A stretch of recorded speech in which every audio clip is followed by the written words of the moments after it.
கதை படிப்போம். ஒரு மாபெரும் கூட்டம், 2 பேச்சாளர்களிடையே போட்டி. யாருடைய பேச்சு அதிக கைத்தட்டல் பெறும் என்று கூட்டம் துவங்குவதற்கு முன் இருவரும் ஒரு அறையில் அமர்ந்து அன்றைய கூட்டத்தை பற்றி விவாதித்துக் கொண்டிருந்தார்கள். அப்போது ஒரு பேச்சாளருக்கு தொலைபேசி அழைப்பு வர அவர் எழுந்து போனார். அவரது பேச்சு குறிப்புகளை அவசரத்தில் மேஜையிலேயே வைத்துவிட்டு சென்றார். அவர் திரும்பி வருவதற்குள் போட்டி பேச்சாளர் அந்த குறிப்புகளை படித்து விட்டார்.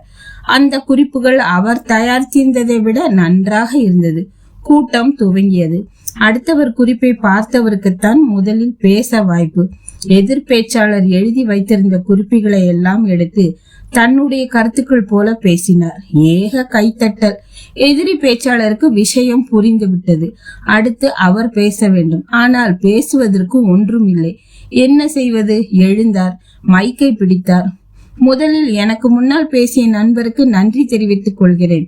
எனக்கு தொண்டை கட்டு, சரியாக பேச முடியாது. என்னுடைய உரையை நீங்கள் வாசிக்க முடியுமா என்று கூட்டம் துவங்குவதற்கு முன்பு கேட்டேன். அவர் பெரும் தன்மையாக ஒத்துக்கொண்டார். அவருக்கு என் நன்றிகள் என்று கூறி அமர்ந்தார். சூழ்நிலைக்கேற்ப செயல்படுபவர்தான் புத்திசாலி.